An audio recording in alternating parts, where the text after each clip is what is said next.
നമസ്കാരം.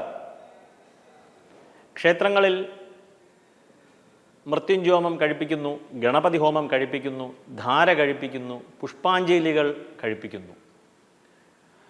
ഇതിൽ ഫലമുണ്ടോ? കർമ്മം ചെയ്താൽ ഫലമുണ്ട്, അതൊരു ക്രിയയാണ്, തീർച്ചയായിട്ടും ഫലമുണ്ട്.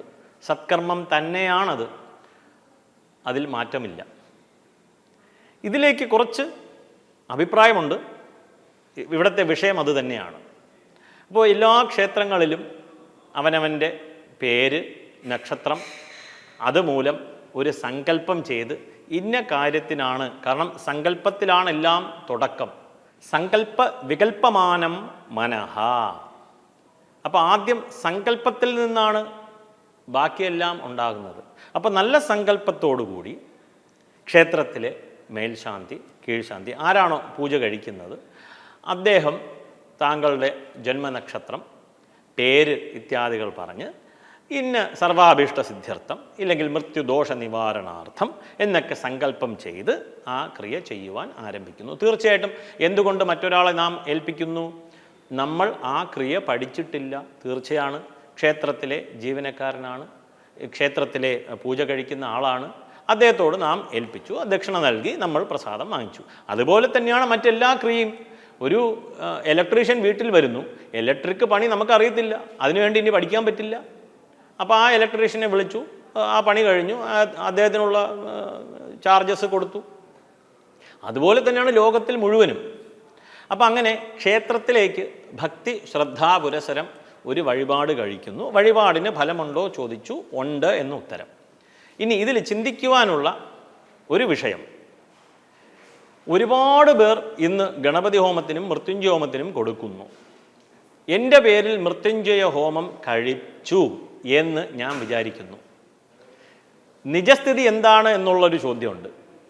ക്ഷേത്രത്തിൽ ഒരു മൃത്യുഞ്ജയ ഹോമം കഴിക്കുവാനായിട്ട്, ക്ഷേത്രത്തിലല്ല എവിടെയായാലും ഒരു മൃത്യുഞ്ജയ ഹോമം കഴിക്കുവാനായിട്ട് ഒരു മണിക്കൂർ, 1.5 മണിക്കൂർ വേണം. കാരണം ഒരു മൃത്യുഞ്ജയ ഹോമത്തിൽ 1008 പ്രാവശ്യം സപ്തദ്രവ്യങ്ങളെ കൊണ്ട് നാം ചെയ്യുന്നതാണ് മൃത്യുഞ്ജയ ഹോമം. ഒരു ഗണപതി ഹോമം കഴിക്കണമെങ്കിൽ 3/4 മണിക്കൂർ, 1 മണിക്കൂർ ആവും ഒരാൾക്ക് കഴിക്കണമെങ്കിൽ. ഇല്ലെങ്കിൽ ഒരു ഫാമിലിക്ക് നാം സങ്കല്പം ചെയ്ത് ചെയ്യണമെങ്കിൽ, ഒരു കുടുംബത്തിൽ സങ്കല്പം ചെയ്ത് ചെയ്യണമെങ്കിൽ 1 മണിക്കൂറാവും. അപ്പോൾ എത്ര പേരാണ് ഗണപതി ഹോമത്തിന് കൊടുക്കുന്നത്? 250 പേർ കൊടുക്കുകയാണ്. ഈ 250 പേരുടെ പേരും നക്ഷത്രവും ഒന്ന് വായിക്കുവാൻ പോലും സമയമുണ്ടാവില്ല. കാരണം ക്ഷേത്രത്തിലെ ശാന്തിക്കാർക്ക് അകത്തെ കാര്യങ്ങൾ നോക്കാൻ തന്നെ ശ്രമമാണ്. കാരണം പൂജകൾ കേരളത്തിലാണ്, നല്ല പണിയുണ്ട്. കാരണം കേരളത്തിലെ ക്ഷേത്രങ്ങളിനകത്ത്, ശ്രീകോവിലിനകത്ത് സത്യം പറഞ്ഞാൽ AC ഇല്ല, ഒരു ഇലക്ട്രിക് ബൾബ് പോലുമില്ല. അത്രയ്ക്ക് ബുദ്ധിമുട്ടാണ് ക്ഷേത്രത്തിലെ കാര്യങ്ങൾ. ഇനി AC വെക്കണം, ഈ ബൾബ് കൊണ്ടുവരണം എന്നുള്ളതല്ല പറഞ്ഞത്. കാരണം അവർക്ക് അത്രയും പണിയുണ്ട്, നടുവൊടിയുന്ന പണിയാണ് ക്ഷേത്രത്തിൽ, ബാക്കി എല്ലാ പണിയെപ്പോലെ തന്നെയും. അപ്പോൾ തിടപ്പള്ളി, ഇതെല്ലാം ഇതിൻ്റെ കൂടെ ഒരു മൃത്യുഞ്ജയ ഹോമം ഒരാൾക്ക് 1.5 മണിക്കൂർ ഇരുന്ന് കഴിക്കണം എന്ന് പറഞ്ഞാൽ എങ്ങനെയാണ് സാധ്യമാകുക? പ്രാക്ടിക്കലായിട്ട് നമുക്ക് ചിന്തിക്കാം. അപ്പോൾ അവിടെ കൂട്ട് ഗണപതി ഹോമമായി, കൂട്ട് മൃത്യുഞ്ജയ ഹോമമായി. നമ്മൾ യഥോചിത സംഖ്യ നൽകുന്നു, 100 രൂപ 200 രൂപ എന്ന് പറഞ്ഞിട്ട് നൽകുന്നു, വരുന്നു. അതിന് ഫലമുണ്ടോ? അതിൻ്റേതായ ഫലമുണ്ട്, ഇല്ല എന്ന് പറയാൻ പറ്റില്ലല്ലോ. ഒരു സത്പ്രവൃത്തിക്കായിട്ട് നാം ക്ഷേത്രത്തിലേക്ക് നൽകുന്ന ധനം, അതിലേക്കായിട്ട് കൂട്ട് ഗണപതി ഹോമം എല്ലാവർക്കും വേണ്ടി സങ്കല്പം ചെയ്ത് ചെയ്യുന്നു.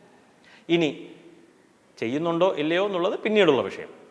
പക്ഷേ നമ്മൾ ധരിക്കരുത് മൃത്യുഞ്ജയ ഹോമം 1008 സംഖ്യ കഴിപ്പിച്ചിട്ടുണ്ട്, പൂർണ്ണമായിട്ടും കഴിപ്പിച്ചിട്ടുണ്ട് എന്ന ധാരണ തെറ്റാണ്. അപ്പോൾ ഒരു മൃത്യുഞ്ജയ ഹോമം കഴിക്കണമെങ്കിൽ നമുക്ക് 1.5 മണിക്കൂറോളം വേണ്ടി വരും. അതിൻ്റെ പ്രിപ്പറേഷൻ അല്ലാതെ വേണ്ടി വരും. സപ്തദ്രവ്യങ്ങൾ കൊണ്ടാണ് ചെയ്യുന്നത് എന്നിങ്ങനെ കുറേ വിഷയങ്ങളുണ്ട്. ഇത് മനസ്സിൽ വെച്ചുകൊണ്ട് വേണം ക്ഷേത്രത്തിലെ വഴിപാടുകൾ ചെയ്തു പോരാനായിട്ട്. ഇനി ധാര കഴിപ്പിക്കുന്നു, ശംഖാഭിഷേകം ചെയ്യുന്നു, ഭാഗ്യസൂക്ത അർച്ചന ചെയ്യുന്നു.